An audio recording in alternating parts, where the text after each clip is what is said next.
Assalamualaikum warahmatullahi wabarakatuh. Salam satu Malaysia, salam perpaduan. Kita udara pada malam ini untuk membicarakan isu-isu semasa. Dan malam ni khusus tuan-tuan, sekali lagi saya terpaksa menjawab fitnah-fitnah bombastik daripada Raja Ketum Manchester United, iaitu Raja Petra Kamarudin. Amat memalukan kerabat diraja ni. Saudara, hari ni kita nampak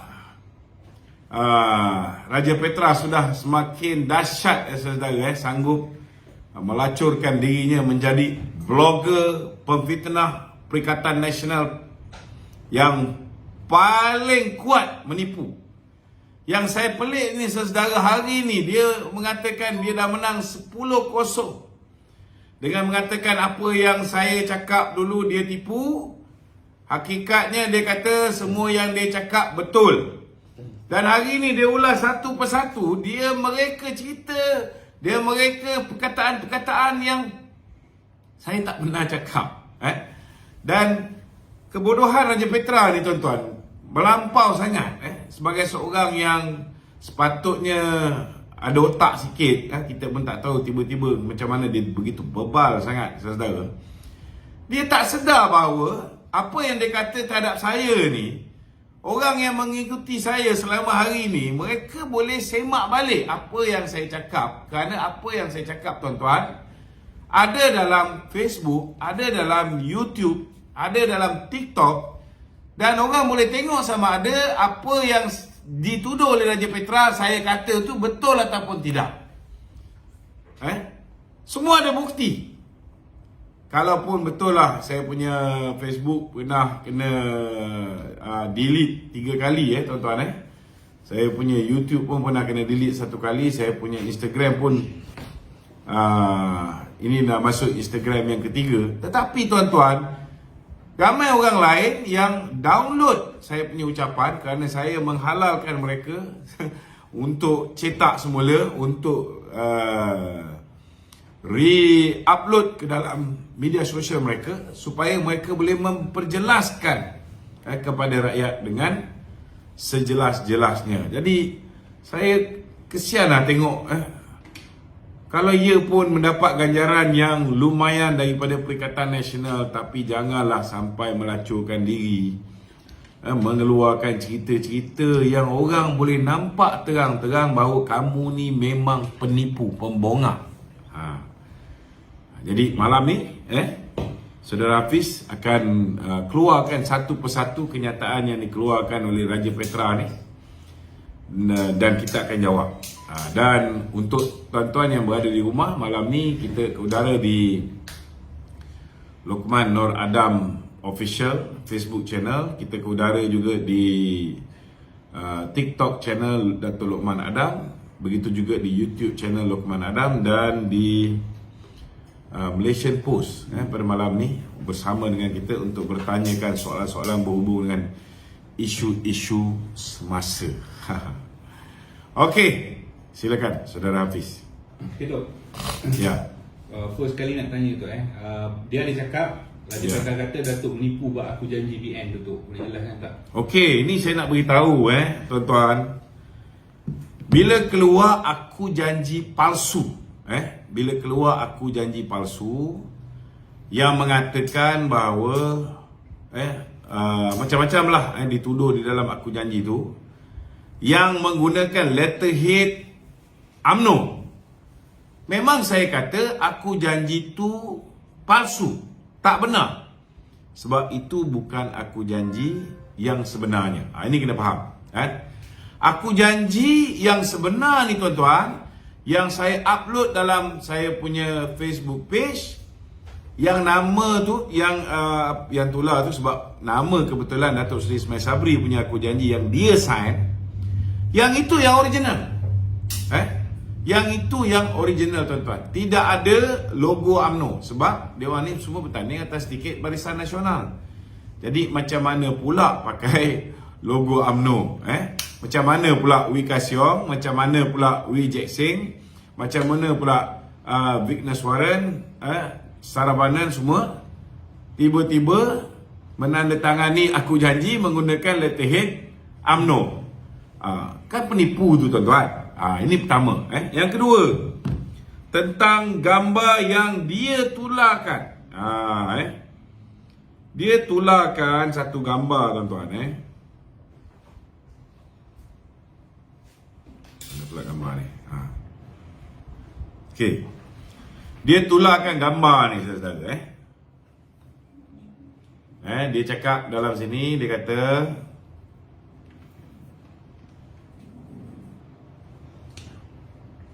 kenapa pula ni? Okay, all the BN candidates for GE15 have to sign SDs giving Zahid Hamidi the mandate and sole discretion to form the government.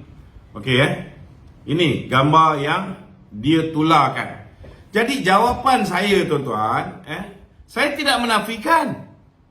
Ini fitnah Raja Petra ni. Ini jawapan saya saudara. Boleh tuan-tuan boleh tengok ini jawapan saya. Okey. Dan saya keluarkan aku janji PAS. Apa yang saya tulis? Raja Petra ni lupa dia ahli PAS ke? Dia pertikai bila BN minta calon MP kita berbaiah setia kepada parti selepas berlakunya pengkhianatan PRU 14. Apapun, UMNO tak sampailah berbaiah sampai jatuh talak 3 jika engkar macam PAS buat. Dan saya keluarkanlah contoh aku janji PAS ni tuan-tuan. Ini. Di mana dalam aku janji PAS ini, PAS mengatakan, saudara, ahli-ahli wakil rakyat dia, kalau lompat parti, tinggalkan PAS, masuk parti lain, keluar daripada PAS, mereka ini secara automatik jatuh talak 3 ke atas isteri dan isteri-isteri. Bukan seorang isteri. Sebab dia hari memang ramai isteri. Jadi dia ada perkataan isteri dan isteri-isteri. Tuan-tuan. Jadi saya tak pernah pun kata bahawa aku janji itu tak wujud seperti mana yang Raja Petra fitnah saya ni tuan-tuan. Tak pernah, tak betul tuan-tuan. Pertama saya kata SD palsu yang logo UMNO tu adalah palsu. Itu saya kata. SD yang original saya dah keluarkan contohnya yang ditandatangani oleh Datuk Seri Ismail Sabri. Tuan-tuan boleh baca dalam saya punya Facebook. Dan yang kedua, saya tak pun kata gambar yang tadi tu, seorang daripada calon Barisan Nasional menandatangani watika depan Datuk Zahid ni, saya tak kata benda ni tak berlaku. Tidak. Saya cakap, Raja Petra lupa ke dia ni PAS lagi teruk.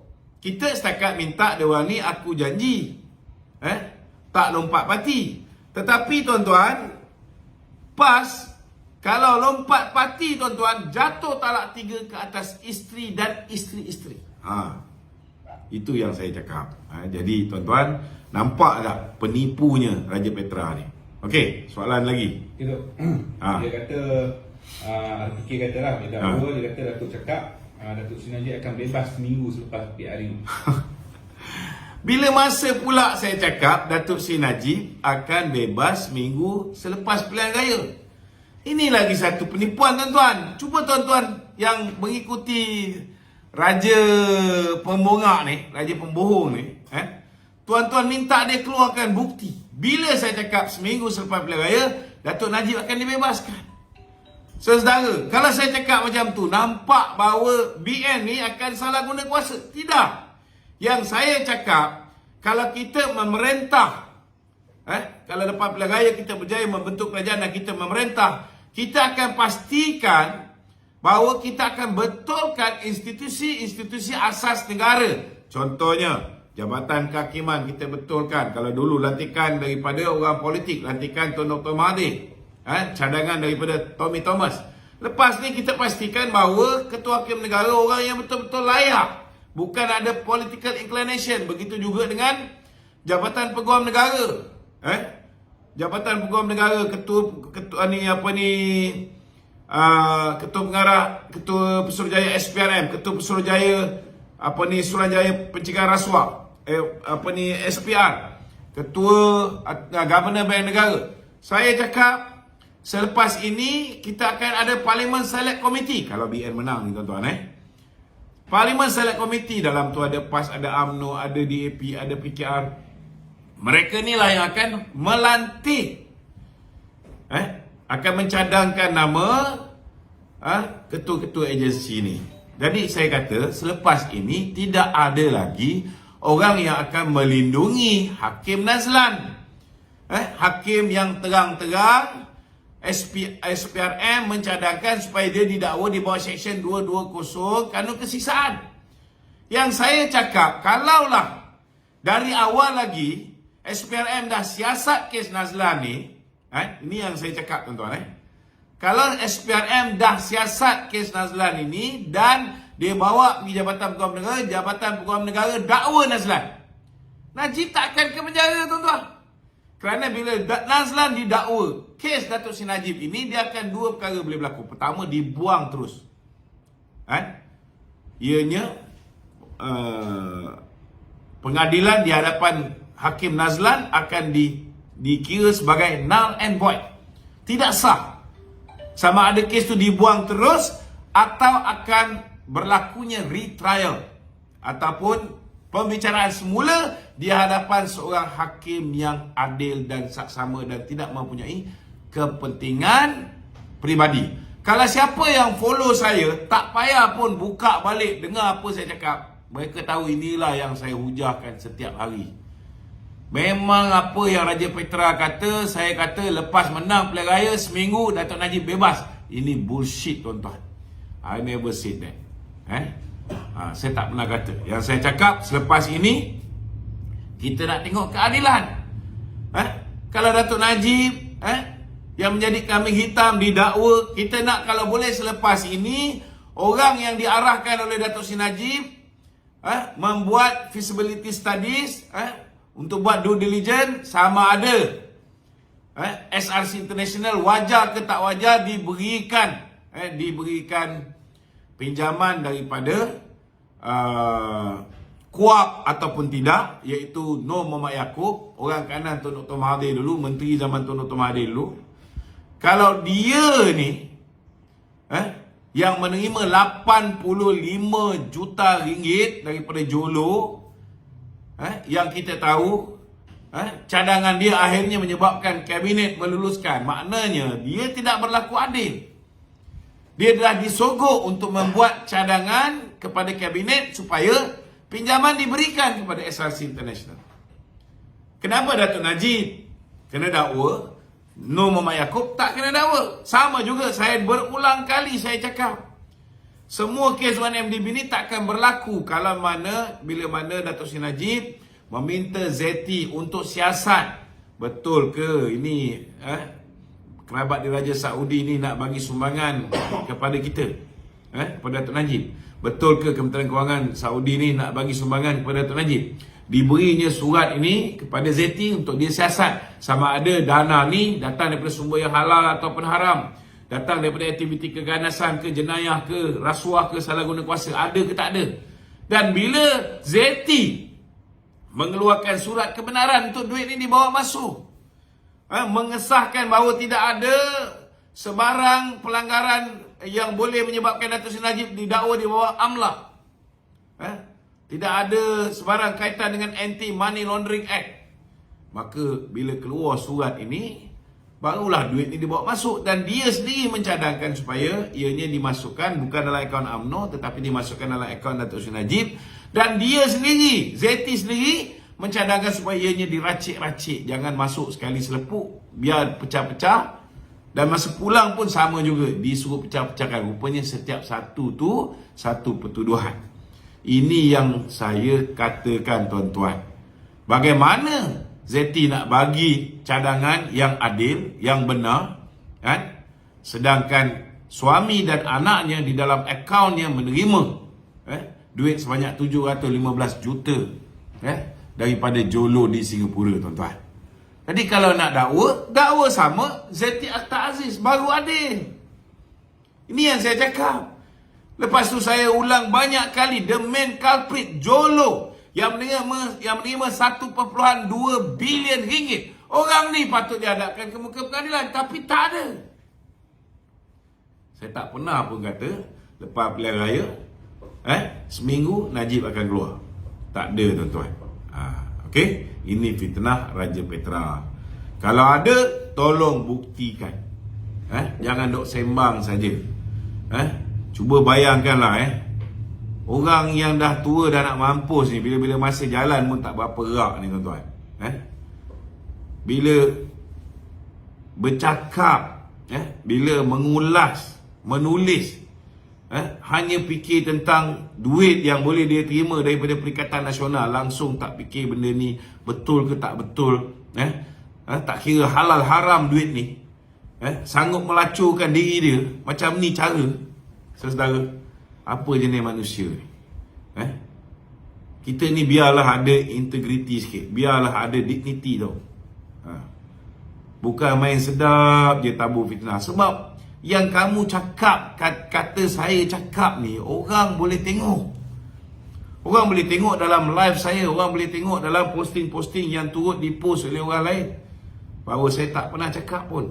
Tetapi kenapa tergamak mereka fitnah-fitnah yang tak pernah kita sebut ni? Tak rasa malu ke pada anak dia ni, Sarah ni, masih berada di Malaysia? Engkau boleh lari, kau pelarian, kau boleh lari pergi ke Manchester, kau boleh fitnah ke bawah dunia tuanku, raja-raja Melayu sesuka hati kau. Tetapi cuba bayangkan macam mana anak kau Sarah tu nak hadap rakyat Malaysia yang lain. Orang tengok muka Sarah tu, orang tengok muka kau, Petra. Malu sikit pada anak ni, timbang rasa sikit. Besok lusa kau jalan, tapi anak kau ni muda lagi, dia yang kena hadap perangai bapak macam ni. Sanggup mereka fitnah-fitnah semata-mata kerana duit. Sampai bila nak jadi hamba duit ni? Berapa banyak duit, Petra? Tak cukup ke hidup mewah dekat Manchester tu? Tak cukup ke Jaguar 4 wheel drive yang kau ada tu? Kau nak pakai apa pula? Ferrari? Memang betul lah dia orang duit banyak, dia boleh bela. Tapi berpada-padalah, jangan jadi hamba duit. Besok lusa kau mati, 1 sen, 1 kupang pun kau tak boleh bawa balik masuk kubur tau. Kena ingat ni. Okey. Lepas tu dia cakap Lokman Adam kata buat PRU sebelum hujung tahun yang akan menang 2/3. Okey, tuan-tuan, ini satu lagi fitnah. Bila masa saya cakap kena buat pilihan raya sebelum hujung tahun 2022 ni, tak pernah. Saya tak pernah cakap macam tu, tuan-tuan. Sebab saya daripada bulan 3 selepas pilihan raya negeri Johor, saya dah cakap kena buat pilihan raya. Dan saya minta kawan-kawan yang ada bukti, kawan-kawan yang tengok, saya rasa kawan-kawan masih ingat. Siapa yang follow saya, mesti mereka masih ingat. Saya cakap the best time to do the election is after March. Daripada March sampai Jun. Saya bagi time frame, exact time frame. Saya cakap daripada March sampai Jun, kalau buat pilihan raya pada masa ini, insya-Allah BN akan menang besar. Ini saya cakap. Saya tak pernah cakap hujung tahun, tuan-tuan. Kerja bodoh kalau buat pilihan raya hujung tahun ni. Dah tentu time banjir. Berapa kali saya ulang, jangan buat pilihan raya bila dah masuk zon banjir. Rakyat Malaysia tak lupa. Yang dengar saya punya live ni berjuta, tuan-tuan. Berjuta, bukan puluh-puluh ribu. Raja Petra, kau nak tipu macam mana? Yang dengar ni berjuta. Dan kita selalu mengulangi benda-benda penting ni berulang kali. Ini antara benda yang saya ulang banyak kali. Time frame pertama saya bagi antara bulan 3 sampai bulan 6. Selepas mereka kalah teruk di Melaka, mereka kalah teruk di Johor, kita ada feel good factor. That is the best time to dissolve the parliament. This is what I said. Ini apa yang saya cakap. Dan lagi baik, seminggu selepas pilihan raya, Datuk Seri Ismail Sabri umumkan dibenarkan keluar duit KWSP. 40 bilion diinjek.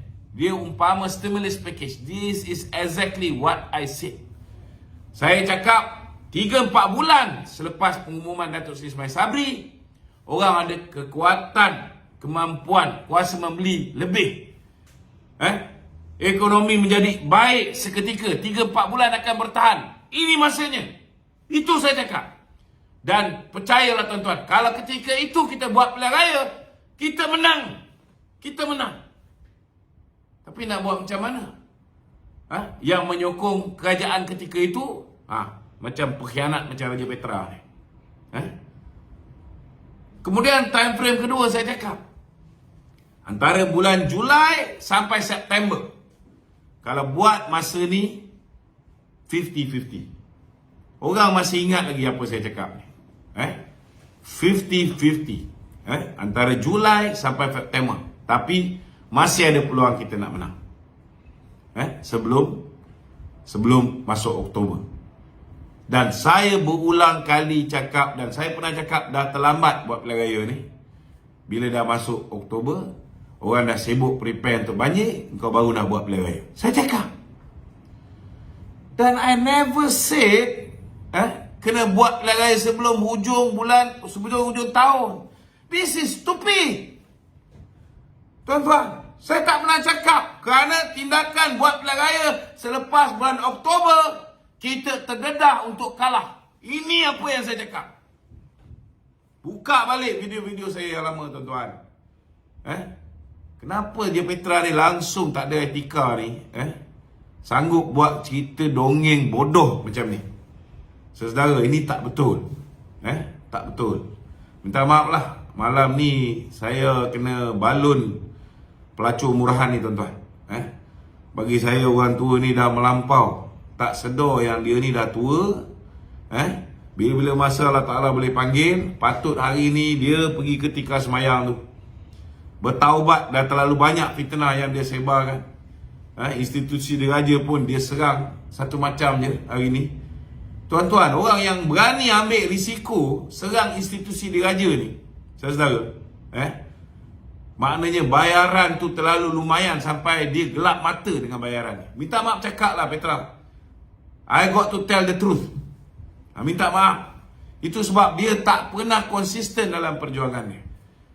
Sekejap jadi ketua pengarang majalah Keadilan, sekejap kerja dengan UMNO, sekejap kerja dengan apa ni Perikatan Nasional, sekejap dengan PAS, kejap dia menyokong Datuk Seri Najib. Tak ada konsistensi. Dia bergantung siapa bayar dia. Sampai bila nak hidup macam ni? Okey, ada lagi dia cakap. Kira dia cakap. Ya. Satu lagi dia kata cara nak tukar Perdana Menteri Ismail, dia kata Datuk cakap lah. Cara nak tukar Perdana Menteri Ismail ni dengan buat PRU segera. Cara nak tukar? Nak tukar Ismail Sabri ni sebagai Perdana Menteri dengan buat PRU segera. Saya cakap terus terang, sejujurnya, saya memang nak Datuk Seri Ismail Sabri ditukar. Kerana bagi saya, minta maaf cakap lah, saya tak nak sentuh. Bagi saya, orang yang terbaik untuk menjadi Perdana Menteri sudah pastilah Presiden Parti. Tapi malangnya, Presiden Parti bila bekerjasama dengan Bersatu dan PAS, Presiden Parti dinafikan hak dia sebagai ketua parti. Ini kena faham. Tetapi kita akut bila parti mengatakan bahawa Datuk Seri Ismail Sabri ialah poster boy. Apa pilihan kita ada? Walaupun kita tak suka tak suka, kita kena terima. Tapi sejujurnya, saya merasakan, kalau saya diberi pilihan, mestilah saya nak Presiden Parti saya jadi Perdana Menteri. Kenapa naik Presiden? Memang saya cakap, kalau diadakan pilihan raya, kalaupun Datuk Zahid tak nak jadi Perdana Menteri, kalau kita menang, Tok Mak Hassan masih ada. Itu hari Tok Mak Hassan tidak ada kerusi parlimen. Dia duduk di Dewan Undangan Negeri. Itu sebab dia tidak boleh dilantik sebagai Perdana Menteri. Tapi kalau selepas pilihan raya umum ke-15, kalau kita menang, sudah pastilah kalau tak Datuk Zahid, mestilah Datuk Seri Mat Hassan. Kalau dua-dua pun tak nak, barulah naik presiden balik. Apa saya cakap tak betul ke? Itu hak saya lah. Siapa saya nak, saya prefer untuk jadi Perdana Menteri. Lain apa dia cakap? Okay, tu kita, dia kata ada budak UMNO kata pihak pendakwa raya telah dapat arahan untuk buat kesilapan dalam kes Datuk Zahid supaya kes ni dapat dibuang. So kita nak tanya, ketika Datuk Zahid menang 40 kes baru-baru ni, masa tu kerajaan mana? Masa tu kerajaan mana?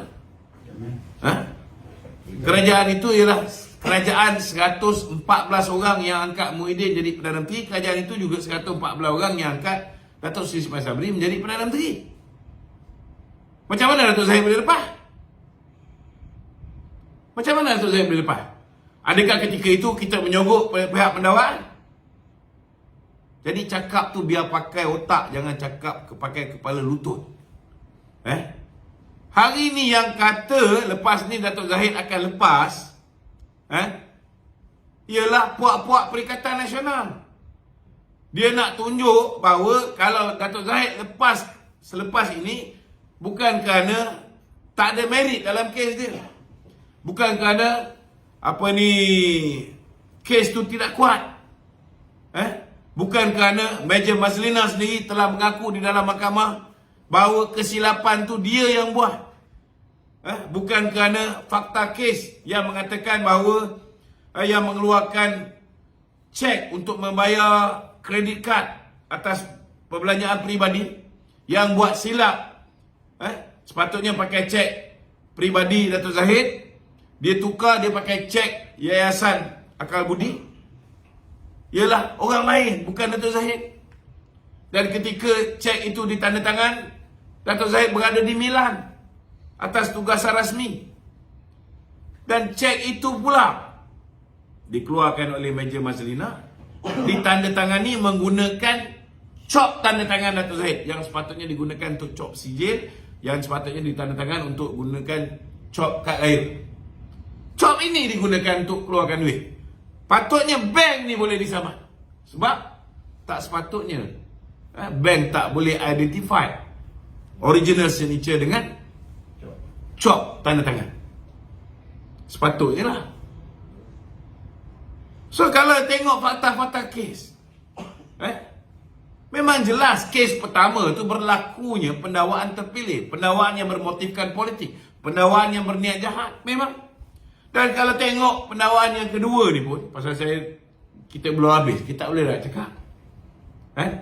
Tetapi bila dia dituduh membeli 2 buah banglo untuk kediaman peribadi, akhirnya hakim sendiri pergi tengok bahawa tempat 2 banglo ni, satu dijadikan pusat latihan mengajar agama untuk orang dewasa, satu lagi dah jadi pusat tahfiz. Ada anak-anak tahfiz duduk di situ, katil semua sekali kat situ.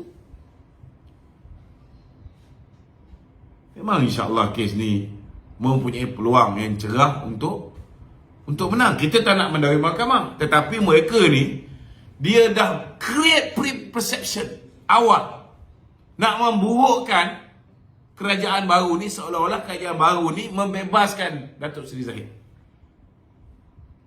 Nampak? Jahat tak jahat? Puak-puak Perikatan Nasional.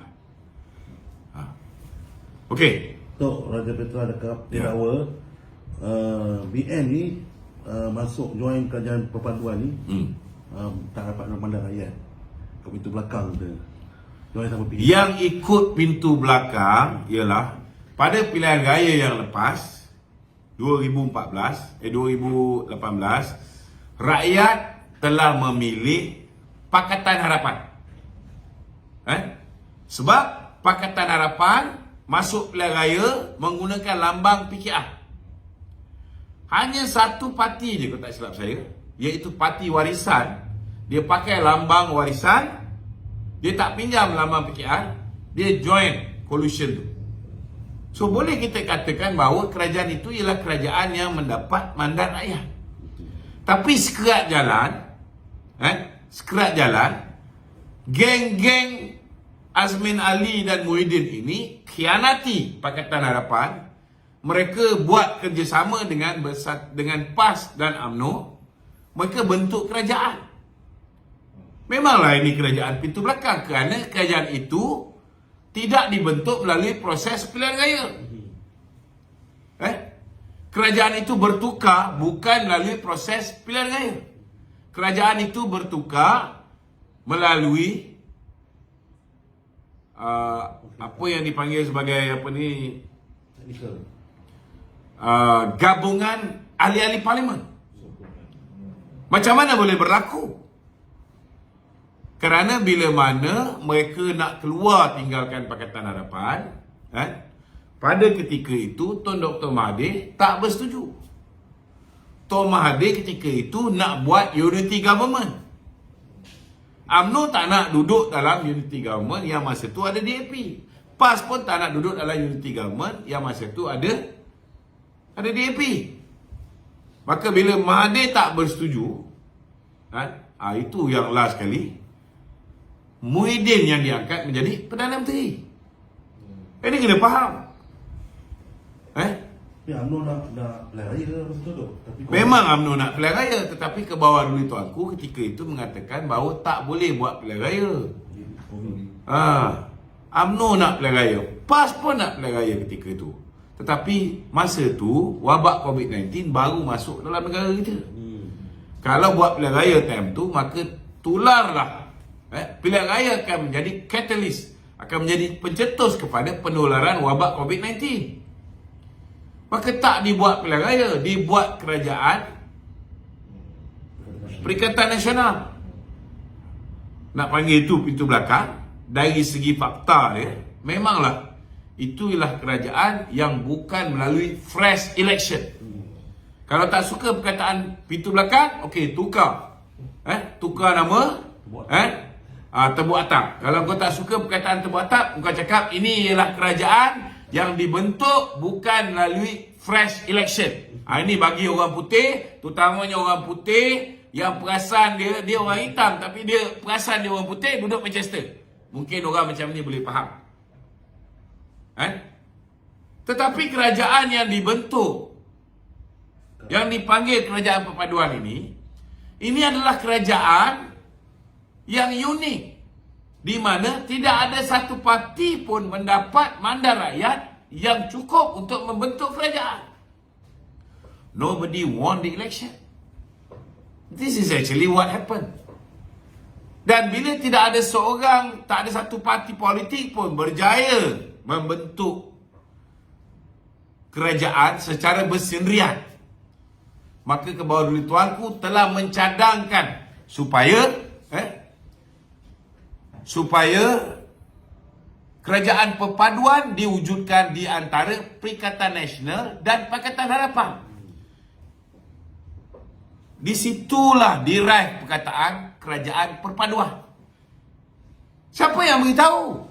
Takkan Petra ni bodoh sangat, tak sedar bahawa yang membocorkan rahsia perjumpaan di antara Datuk Seri Anwar, Tan Sri Muhyiddin dengan ke bawah dulu tuanku, yang mengatakan bahawa tuanku yang mencadangkan PN dan PH bergabung membentuk kerajaan perpaduan ialah Muhyiddin Yassin. Takkan dia tak percaya dengan Muhyiddin Yassin ni? Anak ulama ni pandai baca doa. Takkan dia tak percaya, Petra? Kan? Your paymaster. Takkan kau tak percaya? Takkan anak ulama ni menipu? Kan? Ulama ni kaji ni. Walaupun dia kaji ke dia tak kaji, kita tak tahulah. Yang aku pasti dia kaji. Okey. Tuan-tuan, siapa yang keluar? Mulut siapa? Lepas dia frust, dia keluar istana, tak hormat ke bawah dulu tuanku. Dia balik, jumpa dengan Wartawan pun dia tak turunkan skrin kereta, dia turun balik seronok sampai rumah dia. Dia mula naik angin. Dia, orang pun nak salam, dia tak nak salam. Last sekali, dia kata, Kebawah-Duli Tuanku telah mencadangkan supaya PN bekerjasama dengan PH membentuk kerajaan perpaduan. Petra, kalau masa tu Tuanku kata, Muhyiddin, kau Perdana Menteri, Anwar kau Timbalan. Jadi tak kerajaan perpaduan? Jadi. Dalam tu ada PN tak? Tak ada. Maknanya kerajaan perpaduan itu tak semestinya melibat semua parti, wahai Petra. Tidak semestinya melibatkan semua parti. Kalau dua ekor ni, dua pihak ni, minta maaf lah, bukan dua ekor, dua pihak ni bersetuju, bekerjasama, maka BN akan jadi pembangkang. Kalau BN jadi pembangkang, saya nak tanya dengan Petra, kerajaan yang wujud pada ketika itu kerajaan perpaduan ke bukan? Suka hati bapak dia orang lah, dia orang nak nama kerajaan perpaduan ke, kerajaan tunggal langgang ke, kerajaan abah kau ke, kerajaan abah sakau ke, hak dia. Hak dia. Tapi disebabkan Tan Sri Muhyiddin keluar pada mulut dia, dia kata, tuanku yang mencadangkan perkataan kerajaan perpaduan. Maka kerajaan bila PN tak nak kerjasama dengan PH, tuanku panggil BN, BN setuju, maka wujudlah kerajaan perpaduan antara BN dengan PH. Memanglah tak melibatkan semua, tetapi dua ni adalah bermusuhan. Bermusuhan tiba-tiba berpadu. Bolehlah dipanggil kerajaan perpaduan. Tapi kalau kau tak suka Petra, kau boleh letaklah nama kerajaan Marina ke, kan? Marina tu bini dia, kan? Ataupun nak letak kerajaan Sarah ke, kan? Nak letak nama kerajaan Saraswati ke, nak letak nama kerajaan Awi ke, kerajaan Pasir Berdengung ke, suka hati kau lah Petra, kan? Saya kadang-kadang dah lama tak bercakap terang-terang ni, kan? Selalu kita kena kontrol dia cakap. Tapi kadang-kadang geram tuan-tuan, geram. Sebab dia ni ingat bila dia menipu ni, orang tak boleh ke semak balik apa yang saya cakap? Orang boleh semak, tuan-tuan. Bukan boleh suka-suka kau tipu macam dulu. Dulu boleh lah. Zaman Mahathir dulu, bila dia cakap, habis kat situ. Kalau nak tengok balik, kena tengok archive TV3, kena tengok archive RTM. Hari ni, kalau keluar je, Lokman Adam. Lepas tu apa tajuk dia kata? Kerajaan Perpaduan. Lokman Adam, Kerajaan Perpaduan. Search kat Google, keluar. So, janganlah jadikan diri kamu ni bahan lawak ataupun jangan tunjuk bodoh sangatlah. Itu je. Okey, ada lagi?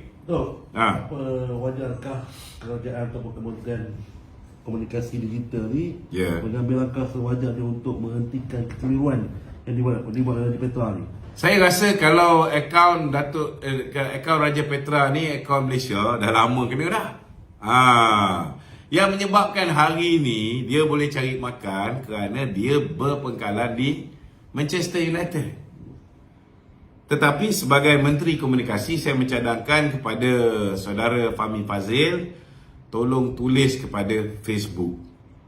Tolong tulis pada Facebook, kerana hari ni saya bukan suruh dia ambil tindakan pada Petra. Tak ada apa yang dia cakap pada saya ataupun keadaan fitnah dia. Tak ada masalah. Ini semua benda kecil. Tetapi kita tak boleh biarkan Petra ni memfitnah Kebawah-Duli Tuanku, memfitnah raja-raja Melayu. This is too much. Kita jangan biarkan sampah-sampah masyarakat ni, pelacur-pelacur, blogger-blogger pelacur yang sanggup menulis dan blogging bergantung kepada orang yang bayar dia ni. Kita tak boleh benarkan mereka ni dibayar untuk menyebarkan hatred terhadap Kebawah-Duli Tuanku, terhadap raja-raja Melayu, menyebarkan hatred terhadap sesama manusia. Ini we should put a stop on it. Kena berhentikan. Tulislah kepada YouTube, tulislah kepada Facebook, ambil tindakan. ambil tindakan. Okey? Silakan. Okey tu. Dah habis, ada lagi dia cakap? Dah. Dah. Itu je. Tu je. Ada lagi. Raja Petra tu. Bila dia bercakap pasal benda ni tu, dia mesti budak-budak UMNO yang hantar tu. Itulah sebenarnya apa yang dia cakap tu ialah fitnah Perikatan Nasional. Fitnah budak-budak bersatu, fitnah budak-budak PAS. Tetapi bila dia nak memfitnah, dia kata budak-budak UMNO kata Dato' Zahid akan arahkan peguam-peguam untuk cari kekhilafan supaya boleh lepas. Takkanlah orang UMNO bodoh nak cakap macam tu. Kau ingat Raja Raja Toran, apa nama tu? Raja Rozila, Raja Toran tu kecil anak ke? Boleh beli suka hati. Oi. Dia lawan dalam mahkamah, bukan main lagi tau. Ingat boleh senang-senang beli, boleh senang-senang arah macam tu. Tak boleh. Tak boleh. Jadi jangan percayalah fitnah-fitnah ni. Okey? Ya. Kerajaan yang ada hari ini adalah kerajaan yang disarankan oleh Tuanku tu. Ya. Jadi ada pihak berusaha untuk menjatuhkan kerajaan yang Tuanku sarankan ni, macam mana tu pandangan tu? Kalau ikut pandangan Tuan Guru Haji Hadi Haji Awang, sesiapa yang cuba menjatuhkan Tan Sri Muhyiddin Yassin yang diangkat oleh Kebawah-Duli Tuanku yang di-Pertuan Agong sebagai Perdana Menteri, maka orang itu cuba menjatuhkan kerajaan Kebawah-Duli Tuanku yang di-Pertuan Agong.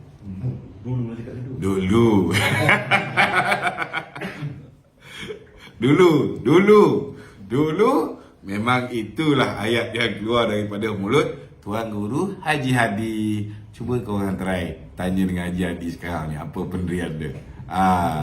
Hari ini benda yang haram sudah jadi halal. Halalun thayyibah.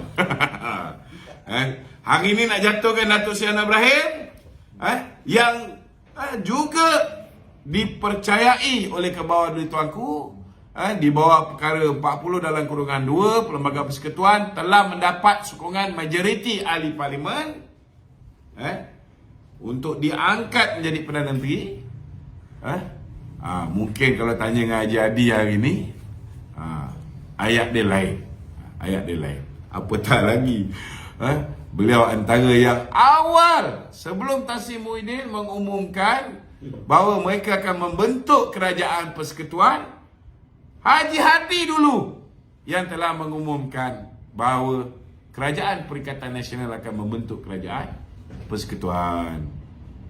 Malam tu. Okey. Ada lagi? Adakah menjadi kesalahan PAS keluarkan surat rasmi kepada pasti tu untuk apa? Itulah dia sebenarnya, saya rasa Kementerian Pelajaran kena start dah tengok balik pasti-pasti ni. Sepatutnya anak-anak kita, khususnya anak-anak yang baru belajar di peringkat tadika ni, bukan setakat surat itu membuktikan mereka telah meracuni pemikiran anak-anak kita, melibatkan politik di dalam pendidikan anak-anak seawal prasekolah, tetapi sebenarnya mereka menghasut anak-anak kita daripada tadika lagi, daripada pasti lagi, supaya membenci pemimpin-pemimpin negara daripada dulu. So dah tiba masanya kena standardize. Kena standardize. Tak boleh lagi dah biarkan benda-benda macam ni berlaku. Kalau mereka nak mendidik anak-anak kita, buat cara nak mendidik. Buat cara nak mendidik. Kalau mereka nak menghasut anak-anak kita, kita kena mengambil tindakan yang tegas. Kena hentikan hasutan-hasutan ni. Kalau mereka teruskan, kalau terpaksa tutup, kita tutup. Kita bukan nak tutup pusat pendidikan yang dibuat oleh PAS, tidak. Tetapi kita nak dia henti menghasut pemikiran anak-anak kita. Ini tak boleh dibiarkan. It's not good for our nation. Okay? So, hari ni PM ada keluar pernyataan Ya. suruh Peguam Negara kaji balik pasal batu putih ni tu. Ya, ya. So adakah ini akan membongkar apa ketirisan yang ada pada kerajaan yang lepas ni? Ya. Kabar angin yang saya dengar. Ini kabar angin dengar boleh, percaya jangan. Kabar angin yang saya dengar bahawa kabinet sudah pun diberikan talimat hari ini. Telah diberikan talimat berhubung dengan Batu putih. apa yang berlaku sehingga menyebabkan kita kehilangan peluang untuk merayu bagi mendapatkan semula Pulau Batu Putih. Jadi selepas mendapat talimat itu tadi di dalam mesyuarat kabinet tadi, barulah Datuk Seri Anwar Ibrahim telah mengarahkan Jabatan Peguam Negara untuk memulakan rundingan dengan pihak Singapura. Memulakan rundingan dengan pihak Singapura. Bila berunding ini, dia totally different dengan kalau kita bawa balik kepada Mahkamah Timbang Tara Antarabangsa. Dia berbeza. Jadi kita serah kepada kebijaksanaan Perdana Menteri dan Kabinet dia untuk cuba mendapatkan kembali Pulau Batu Putih ni. Lagipun Dewan ni dah mulalah menambah Pulau Batu Putih, tapi Alhamdulillah beberapa kali kita telah berjaya menghentikan. Macam mana cara dia orang menghentikan ni, kita serah pada dia orang lah, sama ada nak mendedahkan atau tidak. Dia orang telah berjaya menghentikan beberapa kali usaha untuk menambah Pulau Batu Putih. Boleh tahan juga perempuan ni. Dia dah dapat pulau terkecil, dia nak besarkan lagi. Kan? Itu sebab kita cakap ini bukan setakat batu. Ini bukan setakat batu seperti mana kepala otak Mahathir ni. Mahathir ni kata ini hanya batu. Kan? Jadi kebodohan dia tu jangan sampai kita ni terpedaya dengan kebodohan dia. Biarlah Mahathir bodoh. Kan? Biarlah orang yang ikut Mahathir ni orang macam Anwar Musa tu. Cukuplah. Jangan diperbanyakkan lagi orang yang masih lagi dah tahu Mahathir ni tak ada seko pun pakai, dia masih lagi nak pergi kunjung hormat. Cukuplah. Cukuplah. Kalau misalnya Mahathir boleh bagi kursi pengurusi puja wang tu kepada dia, tak apa juga, kan? Okey, ada lagi? So Dok, pada pandangan Datuk Dok, Ya. apa agak-agaknya agenda Anwar Musa ni Dok? Pergi jumpa Mahathir ni. Untuk apa? Agenda dia, kau jangan kacau lah orang yang dah pencen ni. Biarkan dia. Kan? Orang-orang dah pencen ni, saya rasa lah kita tak payah kacau. Tetapi kalau dia masih lagi meneruskan usaha-usaha nak menjatuhkan kerajaan, menghasut sana, menghasut sini, kita lanyak dia lah. Itu maksudnya dia tak pencen lagi Dok? Dia tak pencen lagi.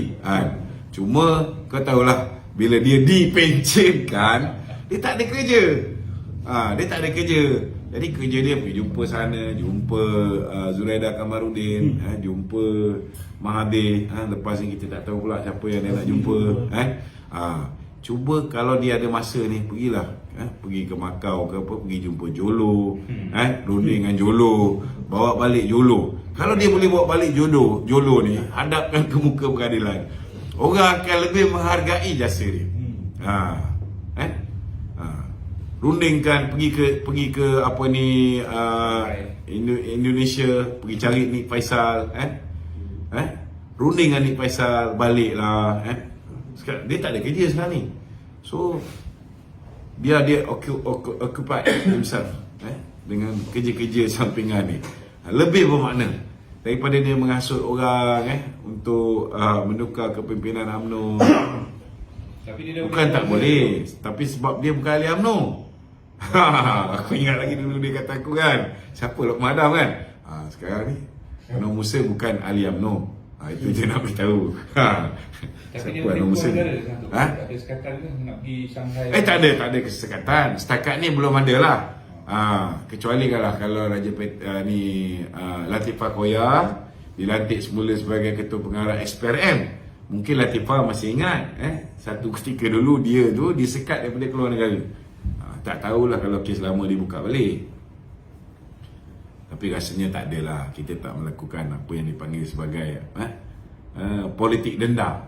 InsyaAllah. Tok apa pandangan Datuk Ya. sekarang ni Muhammad Musa dengan kunci-kuncinya termasuk Tok Faisal kan. Ya. Dia buat naratif kan. UMNO ni akan berkubur selagi presiden tidak ditukar ke apa kan. Okey, dia macam gini. Kalau misalnya mereka ni yakin sangat UMNO akan berkubur, they should move on. Dia patut masuk bersatu. Masuk PAS. Kalau dia tak mampu bayar yuran ni, saya sanggup bayarkan.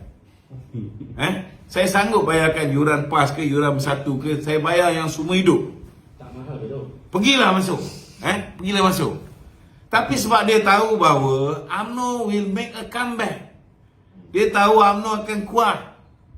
Itu sebab dia cuba nak tawan semula UMNO ni. Dia cuba nak ambil alih UMNO. Dia cuba nak letak orang dia ambil alih UMNO dan bawa UMNO jadi kuda tunggangan bersatu balik. Dia tahu UMNO ni masih ada kekuatan. Kalau dia tahu UMNO ni nak mati, nak mampus, nak terkubur, they will not waste their time on UMNO. They will move on. Ini kena faham. Jangan dengar apa yang mulut dia cakap. Tengok perbuatan dia. Tok boleh explain sikit lagi tu sebab naratif dia main hari-hari sekarang ni dalam komen tu. Dah dia tak ada kerja. Dulu kerja dia Masuk sebagai orang susah khabar Anwar Musa. Anwar Musa dah tak ada dalam kabinet. Apa benda lagi dia nak buat? Kerja dia sekarang ni, dia balas dendam. Orang yang tarik dia punya keahlian. Dia baik-baik jadi ahli UMNO, last kali bila dia fitnah presiden, last kali apa jadi? Keahlian dia digantung. Dia marah. Jadi sekarang ni, macam mana dia nak dapat balik keahlian? Anwar Musa, macam mana dia nak dapat balik keahlian dia sebagai ahli UMNO? Dia kena cari orang dia ni, dia kena make sure orang dia ni boleh menang jadi presiden parti. Bila orang dia boleh menang jadi presiden parti, dia yakin bahawa apa yang terjadi pada Zahrin Mak Yassin yang dipecat zaman Abdullah Badawi, Tun Abdullah, zaman Datuk Seri Najib, pemecatan Zahrin Mak Yassin dibatalkan. Dia dapat keahlian lama, dia dapat jawatan balik. Itulah sekarang ni dia buat Muafakat Nasional. Kenapa dia buat Muafakat Nasional? Dia nak tarik, dia nak umpan orang UMNO supaya menyertai gerakan dia ni, kononnya nak selamatkan parti. Padahal mereka inilah yang telah menghancur, menjahanamkan parti. Siapa yang buat bisikan-bisikan syaitan suruh tunda pilihan raya supaya UMNO tak boleh menang secara bersendirian, UMNO terpaksa bekerjasama dengan Bersatu, bekerjasama dengan PAS. Malaun ni lah. Ini kena faham. Dia cakap tu, dia main naratif sekarang ni, dia kata presiden menipu, no Anwar, no DAP. Dia cakap Kita dah ulas banyak kali. Si Petra ni pun cakap macam tu. Bodoh dia tak habis. Bodoh tak habis. Sebenarnya bila orang kata masa tu presiden dia nak menarik sokongan terhadap Tan Sri Muhyiddin Yassin. Kita nak tarik sokongan terhadap Tan Sri Muhyiddin Yassin.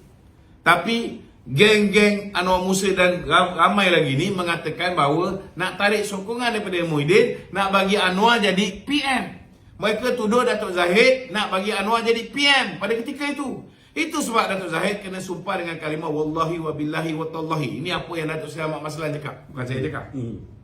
Di hadapan beberapa orang bahawa dia tak pernah pun nak tarik sokongan ni kerana nak bagi Datuk Seri Anwar jadi PM pada ketika itu. Itu sebab dalam Perhimpunan Agung UMNO, Datuk Seri Zahid terpaksa dalam ucapan dia, dalam ucapan dasar dia, dia mengatakan bahawa dalam pilihan raya umum yang ke-15, kita akan pastikan BN will go solo. Kita takkan kerjasama dengan sesiapa pun. No Anwar, no DAP, no Bersatu. Ini Datuk Zahid cakap. no Bersatu dia tak sebut tu. Selalunya puak-puak ni memang tak sebut no Bersatu. Dia akan cakap no Anwar, no DAP saja. Tapi Datuk Zahid sebut no Bersatu. Walaupun dia ada tersilap, tersasul kan. Dia sebut jelas, dia kata no Bersatu. Buka balik video tu. Tetapi jangan ambil ucapan yang itu hujung saja. Kalau orang ambil ucapan yang hujung Datuk Zahid, orang akan kata bahawa sumpah itu ataupun janji itu sampai bila-bila. Sebenarnya dia bercakap tu berdasarkan situasi orang tuduh dia nak tarik sokongan daripada Muhyiddin untuk bagi pada Anwar. Waktu tu lah. Waktu tu. Dan jelas terbukti bila dia tarik sokongan pada Muhyiddin, dia yang cadangkan Ismail Sabri jadi Perdana Menteri. Betul? Dia yang cadangkan Ismail Sabri menjadi Perdana Menteri. Tok Mat tak ada tu. Parlimen. Yalah, Tok Mat bukan ahli parlimen. Ini kena jelas. Jadi, adakah Datuk Zahid tak menunaikan janji dia tidak akan bekerjasama dengan Anwar, PKR, dengan DAP, dengan Bersatu dalam pilihan raya umum ke-15? Dia dah tunai janji. Tapi malangnya, pilihan raya umum ke-15, rakyat membuat keputusan. Dia tak nak UMNO, dia tak nak DAP, dia tak nak Pakatan Harapan, dia tak nak Perikatan Nasional. Semua orang tak dapat mandat untuk bentuk kerajaan. Bila semua orang tak dapat mandat untuk bentuk kerajaan, cubaan pertama bagi tuanku ialah untuk kahwinkan PN dengan PH. Kan? Masalahnya, ketua PN nak jadi PM. Walaupun dia ada 73 kursi masa tu. Ketua PH dah tentulah dia rasa dia lebih layak jadi PM. Dia ada 82 kursi. Betul tak? Bila perkahwinan ni tak jadi, maka tuanku pun kahwinkanlah BN dengan PH. Kalau korang tak faham aku sebut kahwin-kahwin ni, inilah bahasa yang mudah supaya orang bawah ni faham. Dia jadi Cina buta tu. Tak, kemudiannya baru dia orang ni ubah. Mula-mula dia dah tanda tangan dengan angkunnya, dia kata baginda tuanku menitahkan supaya PN bekerjasama dengan PH. Saya pun potong perkataan setuju. Saya letak tak setuju, saya tanda tangan angkuhnya. Kan? Keangkuhan itu yang membantu Anwar menjadi Perdana Menteri. Keangkuhan itu yang banyak membantu sebenarnya. Ini kena jelas. Bila perkahwinan pertama tu tak jadi, maka bapak kita carikanlah jodoh lain untuk PH. Rezeki dapat dekat UMNO dan BN. Betul juga. Betul lah. Nak buat macam mana? Tapi Itu tak boleh pakai dalam satu kan. yelah, bak kata orang tu, sedangkan lidah lagi tergigit. Betul lah. Suami isteri, kita kahwin ni, PAS dah pernah kahwin dengan DAP, gagal, bercerai. Bersatu pernah kahwin dengan DAP, gagal, bercerai. Sekarang bagilah peluang BN pula kahwin dengan DAP. Kan? Kalau tiba-tiba dia orang pun buat perangai lama, maka tak mustahil kita pun mungkin boleh bercerai. Dan tak mustahil juga PAS yang benci sangat dengan DAP ni, dia ambil alih tempat kita. Tuan-tuan, kena faham, ini dunia politik. Dunia rumah tangga pun macam-macam boleh berlaku. Betul tak? Jangan terkejut, walaupun dah cerai talak 3, mungkin Bersatu pun sanggup jadi Cina buta. Mungkin PAS pun sanggup jadi Cina buta. Betul tak? Ni orang Cina yang tengok ni, aku punya follower Cina ni ramai sekarang ni. Maksud Cina buta ni, korang jangan ingat aku kata Cina tu buta. Bukan. Korang buka balik you can refer to apa ni, Dewan Bahasa dan Pustaka punya dictionary. The meaning of the words Cina buta. Cina buta ni maknanya orang yang dah bercerai, dah pergi ke talak 3, before he can remarry, remarried the previous wife, he got to marry another wife first. Sorry. Before the wife remarry the previous husband, she got to marry a new husband, and if they divorce, then only they can remarry. We call that Cina buta. Jangan silap. Kadang-kadang cakap sekarang ni nak kena hati-hati, jangan jadi isu. Betul, boleh ke membangkang kan? Betul, boleh dengan membangkang Ya. dia mencalonkan jawatan speaker Dewan Rakyat tu. Ha? Boleh ke membangkang dia mencadangkan jawatan speaker Dewan Rakyat untuk pihak dia? Boleh, tak ada masalah. Walaupun dia tahu dia tak boleh menang, tapi mereka ada hak untuk mencadangkan speaker yang mereka nak calonkan sebagai speaker. Tapi nanti bila mengundi, kalau dia tak ada 112 dan ke atas, speaker dia tu tak menang. Tak ada masalah. Orang ramai banyak mempertikai kan, kenapa PAS tak nak jadi ketua bangkang, sedangkan PAS beri banyak kursi 49. PAS ni dia boleh jadi pengikut, dia tak boleh jadi pemimpin. Itu masalah dia. Dia boleh jadi pengikut, dia tak boleh jadi pemimpin. Itu dia, cerita je lah. Okey, ada lagi? Soalan netizen tu. Ha. Kenapa semua hasutan daripada Perikatan Nasional terhadap kerajaan dan yang Tuan Agong tidak dikenakan tindakan Sosma.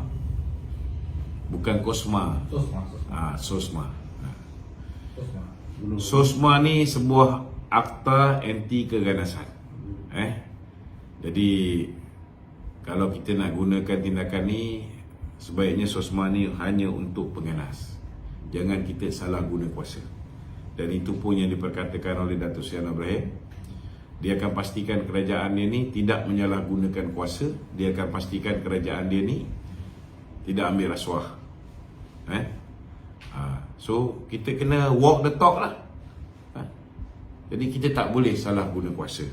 Tetapi fitnah-fitnah, mereka cerita yang tak betul di bawah menggunakan media sosial, ianya boleh menggunakan akta MCMC. Aku ada 4 pendakwaan di bawah MCMC ni, menghina PM, merayu supaya keluarga SCP Syariman diberikan pampasan, pun kena kena ordinan darurat di bawah akta ordinan darurat.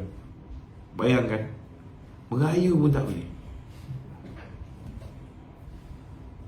Okey? Dari Banyak soalan. Tanya banyak soalan, cakap lah. sejam. Tak apa, jalan je. Tak semestinya sejam. Kalau kita perlu 5 jam, 6 jam, 7 jam kan. Okey. So, apa ni, diorang tanya bila ketua hakim ditukar tu. Boleh jadi ditukar kan? Itu kena tunggu Menteri Undang-Undang jawab. Itu soalan tu kena tanya dengan Menteri Undang-Undang. Okey? Ataupun tanya dengan Perdana Menteri. Okey, ada lagi? Okey, dia kata saya Mahmud dari Kota Kinabalu tu. Okey. Adakah Datuk setuju ketiadaan bosku dalam arena politik sekarang, terutamanya UMNO dan BN, Ya. mengakibatkan ketidakstabilan dalam parti?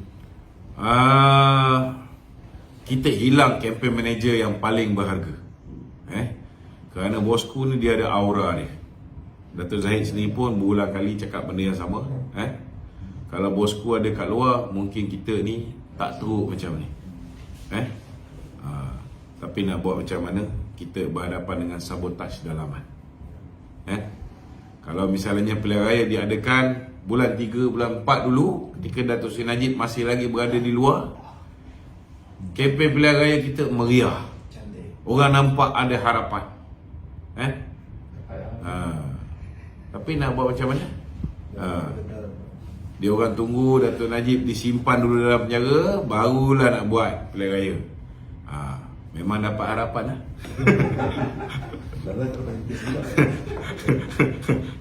Lala tak dapat jadi PM juga. Tapi tak apalah, benda yang lepas jangan dikenang. Kan? Tapi kalau korang kacau aku, kau tengok aku lanyak korang. Itu je aku beritahu. Setakat ni aku cubalah tak nak. Orang dah pencen, kita jangan kacau. Okey, ada lagi? Kata, adakah Anwar Ibrahim akan menang dalam undi percaya minggu depan tu? Cuma takut bimbang ada... Dengan izin Allah, 110% akan menang. Tak ada usaha membeli tu. Memang dia orang ni sedang rancak membeli, mengapa semua sekali. InsyaAllah 6 bulan akan datang ni sampai pemilihan UMNO, Datuk Seri Anwar Ibrahim masih lagi kekal jadi Perdana Menteri. Ini bacaan politik saya, berdasarkan pengamatan saya, dia berdasarkan keyakinan saya. seperti mana saya dah berulang banyak kali ni, kenapa kita ada 148. Kalau hilang daripada UMNO pun hilang 10. Kalau hilang daripada sebelah Sarawak pun katakanlah hilang lagi 10. Worst case scenario, kita masih ada 128. Kalau hilang lagi 6 daripada GRS pun kita masih ada 122. Ni lagi satu. Sekarang ni keputusan 4 orang di Sabah ni, GRS yang lompat, yang ni yang keluar bersatu ni, sekarang bergantung kepada bukan speaker lah, tetapi yang menentukannya ialah Parti Bersatu tu sendiri untuk mengesahkan betul ke bulan Oktober dulu 4 orang ni dah keluar parti. Kalau betul Oktober dulu 4 orang ni dah keluar parti, maka mereka masih kekal menjadi ahli parlimen. Itu je. Tapi kalau misalnya mereka masih lagi ahli parti, tidak betul kenyataan yang mengatakan mereka dah keluar bulan Oktober tu, maka mereka memang kena kosongkan. Jadi sekarang ni bergantung pada itu saja. Untuk Adun di Sabah dah clear, tak ada masalah. Mereka semua masih lagi ahli Dewan Undangan Negeri kerana Sabah belum lagi meluluskan akta anti lompat parti. Untuk 4 orang ni bergantung kepada Bersatu. Bersatu dan GRS. Cuma sekarang ni tak clear bab ni. Berdasarkan semakan yang dibuat oleh penasihat undang-undang, keahlian bersatu tu tak ada. Keahlian keahlian GRS ada 100,000 lebih ahli GRS Sabah ni. Ada satu lagi keahlian. So last kali kalau misalnya betul Dewan dah letak jawatan bulan Oktober seperti mana yang diungkapkan oleh Dato' Seri Wan Junaidi, maka mereka akan kekal sebagai wakil rakyat. Tak ada masalah. Okey? Kenapa Dato' cakap sampai 6 bulan je kan? Lagipun Presiden dah jadi TPM pun, apa yang orang tahu akan lawan Presiden lagi? Nak tukar. Kita kena faham bahawa saya yakin bahawa 6 bulan ini macam-macam usaha dilakukan oleh puak-puak yang tak puas hati ni untuk menjatuhkan Presiden UMNO untuk jatuhkan Dato' Zahid sebagai Presiden UMNO. Kalau mereka berjaya, kemungkinan besar pengganti itu seperti mana yang saya pernah cakap, mempunyai potensi.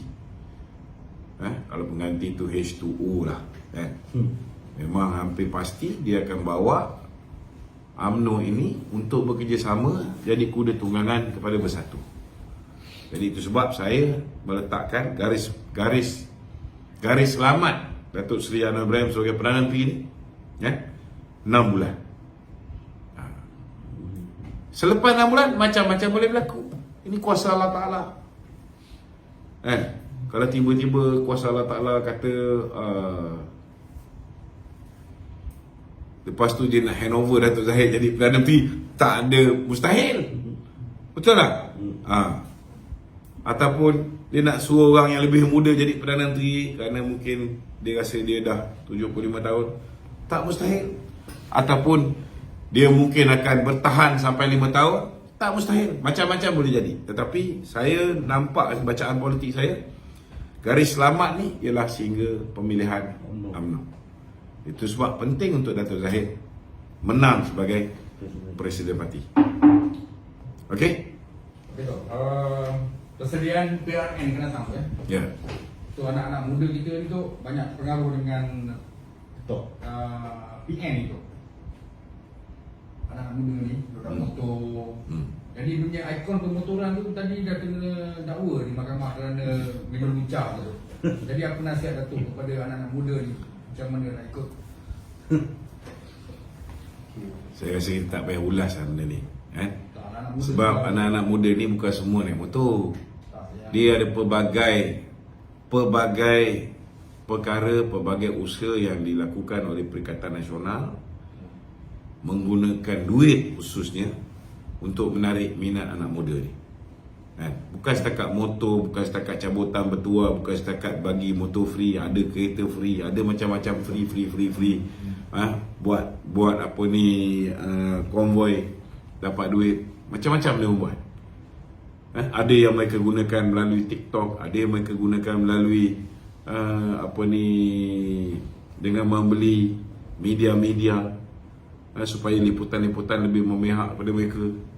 Ada yang mereka gunakan duit untuk pastikan bahawa setiap benda yang publish dalam media maya ni, mereka punya posting tu berada di belah atas. Itu kerjasama mereka dengan Google, kerjasama mereka dengan search engine yang lain. Ini semua mereka buat. Kita tak terbuat. Mungkin kita tak pandai buat macam mereka. Kita kena terima hakikat tu. Yang kedua, kita tak mampu nak buat macam mereka. Sebab duit mereka unlimited. What you can see with your own eyes physically is what they are willing to spend for their party. But if you think wisely, if they can spend that much, you just imagine how much did they really get. Cuba bayangkan, dia boleh belanjakan begitu banyak duit untuk parti dia. Kita tahu puaka-puaka ni, dia punya sifat mementingkan diri ni, sudah pastilah apa yang dia dapat untuk diri sendiri tu lebih daripada mencukupi. Sehingga kan lebihan tu boleh digunakan untuk belanja pilihan raya sebegitu besar. Terlalu mewah. Cuba bayangkanlah berapa banyak dia orang sapu. Ni lagi satu benda. Ni kau cakap semua kau dah jawab. Kau dah tanya aku. Ini Raja Petra kata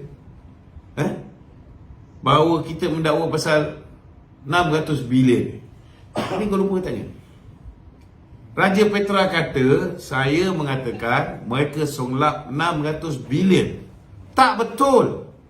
Ayat yang saya cakap ialah kita minta supaya RCI ditubuhkan untuk menyiasat ke mana perginya 600 bilion yang dibelanjakan oleh kerajaan Muhyiddin ketika darurat. Dan saya pun ada cakap ada kemungkinan bukan semuanya diberikan dalam bentuk direct nego.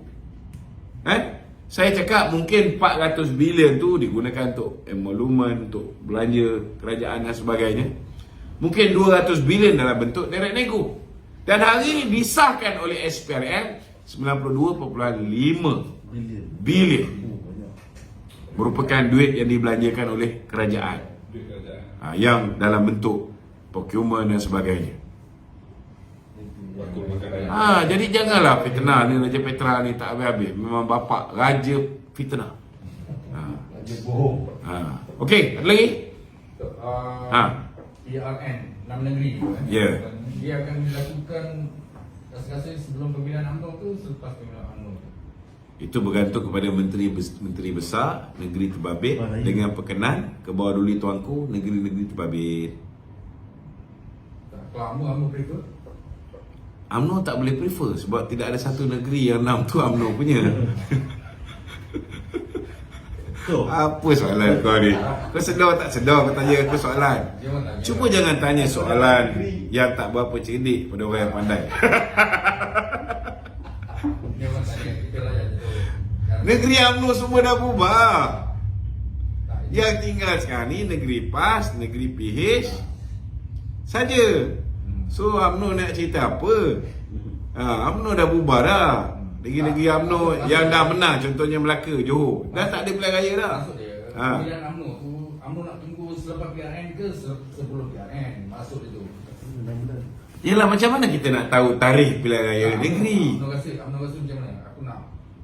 Itu kau kena tanya dengan Presiden UMNO lah. Ah. Ini tak boleh jawab bagi pihak Presiden UMNO. Ada benda kita boleh ulas, kita boleh bagi pandangan, tapi ada benda kita kena serahkan kepada Presiden untuk menjawab dan menentukan keputusan parti. Benda ni sudah pasti akan dibincangkan. Sudah pasti akan dibincangkan. Pertama sekali, sebelum apa-apa berlaku, halangan pertama insya-Allah 19 hari bulan. 19 hari bulan ni ada dua benda akan berlaku. Pertama sekali, undi percaya kepada Datuk Seri Ibrahim sebagai Perdana Menteri. Yang kedua, nak meluluskan bajet untuk 3 bulan. Nak bayar gaji kakitangan awam ni. Ini kena faham. Lepaskan ni dulu. Lepas selesai yang ini, baru kita fikir masalah yang lain. Pilihan raya negeri ni, kalau misalnya PAS mengambil keputusan untuk buat pilihan raya negeri ni dalam tempoh terdekat di 3 buah negeri yang mereka kuasai, kemungkinan besar negeri PH juga akan ikut. Ada juga kemungkinan negeri PH akan lengahkan. Sebab kita dah jadi kerajaan ni, tidak ada keperluan untuk kita segerakan. Apatah lagi sekarang ni orang berhadapan dengan banjir. Bila time banjir tu belum sampai, korang sibuk sangat kata bahawa UMNO ni rakus nak buat pilihan raya time banjir. Padahal tak ada pun banjir time pilihan raya. Tapi dah lepas pilihan raya, korang sibuk pula nak buat pilihan raya. Sebelum ni korang bantah. Nampak tak Dewan ni cakap tak sepuluh bikin? Macam mana SPR? SPR boleh menghalang tak? Kalau PKD bubar awal, tapi oleh kerana perbelanjaan tak ada, SPR tak tangguh. Tidak boleh lebih daripada 60 hari daripada tarikh Bubar. daripada tarikh Speaker Dewan Undangan Negeri mengumumkan pembubaran Dewan Undangan Negeri. Tu, Raja Petronas ni tak nak bercadang ke kepada kerajaan supaya geledah rumah Sri Mulyani Yassin ni kan? Itu yang orang sudah redahkan banyak Itulah. rumah dia. Bagus juga kalau nak digeledah rumah Tan Sri Mulyani Yassin ni. Banyak benda yang boleh diperolehi. Nak ikut lah. Kan? Kita pun kalau boleh nak buat lawatan sambil belajar kan, manalah tahu daripada berpuluh-puluh juta yang dia bagi Anwar Musa tu masih ada lagi sikit-sikit kan. Dapat 1-2 beg jadi lah. Okey. Ada lagi? Okey. Satu lagi soalan tu. Ada soalan ni lagi. diorang tanya ni banyak sangat pada hari ni. Apa dia? Malam ni Datuk sokong mana? Sokong apa? Morocco ke France? Morocco ke France? Saya penyokong setia IFC, Immigration FC. Okey? Assalamualaikum warahmatullahi wabarakatuh. Minta tolong share.